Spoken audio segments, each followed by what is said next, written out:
ചില യാത്രകൾ നമ്മൾ എത്ര ആഗ്രഹിച്ചാലും നടക്കില്ല. പക്ഷേങ്കിൽ അതിൻ്റെ സമയം സന്ദർഭം എത്തുമ്പം ദൈവം തന്നെ അത് നമുക്ക് നടത്തി തരുമല്ലേ. അങ്ങനെ ഒരു യാത്രയാണിത്. കുറേ കാലത്തിൻ്റെ ആഗ്രഹത്തിന് ശേഷം നമ്മൾ മൂകാംബികയിലേക്ക് പോകുന്നതാണ്.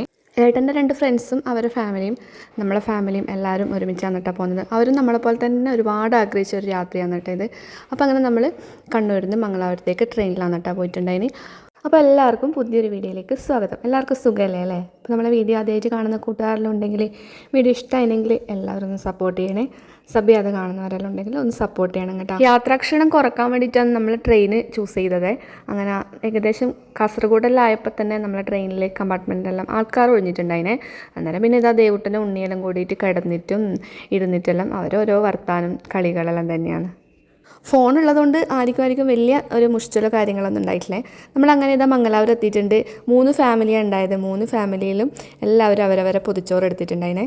പക്ഷേങ്കിൽ എല്ലാവരും കുറച്ചധികം തന്നെ കറികൾ എടുത്തിട്ടുണ്ടായിനെ. അപ്പോൾ എല്ലാവരും അങ്ങോട്ടും ഇങ്ങോട്ടും ഷെയർ ചെയ്തിട്ട് നല്ല രസത്തിലുള്ള ഒരു ഭക്ഷണം കഴിക്കലാണ്.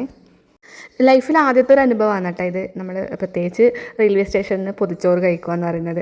നമ്മളെവിടെയെങ്കിലും പോകുന്നുണ്ടെങ്കിൽ തന്നെ ഹോട്ടലിൽ കഴിക്കുക, അങ്ങനെയുള്ള ഒരു പരിപാടിയാണ് കേട്ടോ. പൊതിച്ചോറൊന്നും എടുക്കലുണ്ടായിട്ടില്ല. പിന്നെ എല്ലാവരും അങ്ങോട്ടും ഇങ്ങോട്ടും ഷെയർ ചെയ്ത് അങ്ങനെയെല്ലാം ആയിട്ടാകുമ്പോൾ നല്ലൊരു എക്സ്പീരിയൻസ് ആയിരുന്നു.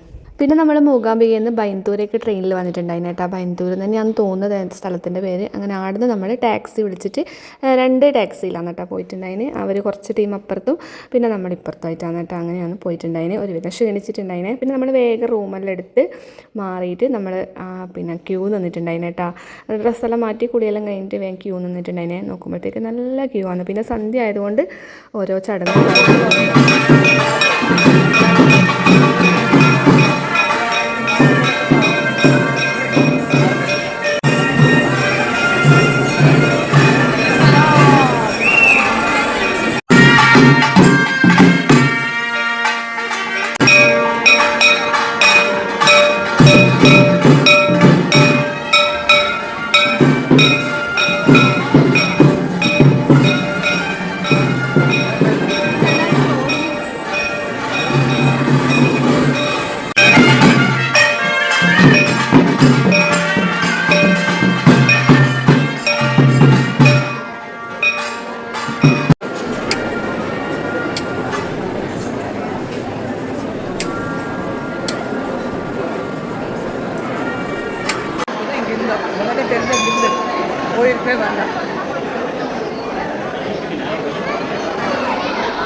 അമ്മേനെ നല്ല അടിപൊളിയായിട്ട് തൊഴുതിട്ട് നമ്മളിതാ ഈ ഒരു ഹോട്ടലിൽ വന്നിട്ടാണ് കേട്ടോ. നമ്മളെ ക്ഷേത്രത്തിൻ്റെ അടുത്ത് തന്നെയുള്ള ഒരു കേരള ഹോട്ടലിൽ വന്നിട്ട് ഫുഡെല്ലാം കഴിച്ചിട്ട് പിറ്റേന്ന് രാവിലെ തന്നെ നമ്മളിതാ റെഡി ആയിട്ട് വന്നിട്ടുണ്ട്.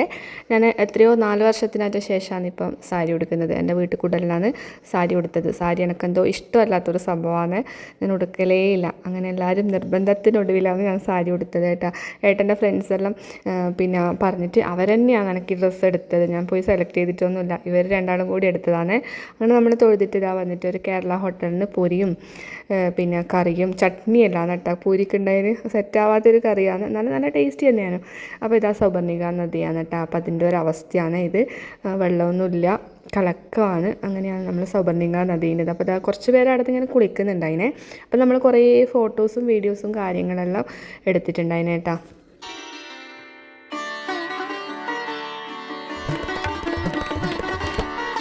അങ്ങനെ അമ്മേനെ കൺകുളിർക്ക 2 നേരം തൊഴുത് അടിപൊളിയായിട്ട് ഇനിയിപ്പോൾ നമ്മൾ തിരിച്ച് വീട്ടിലേക്ക് പോകാൻ പോകുന്നതാണ്. തിരിച്ചും നമ്മൾ അതേപോലെ തന്നെ ഒരു ടാക്സി വിളിച്ചിട്ടാണ് കേട്ടോ. 2 ടാക്സി വിളിച്ചിട്ട് തന്നെയാണ് പോയത്.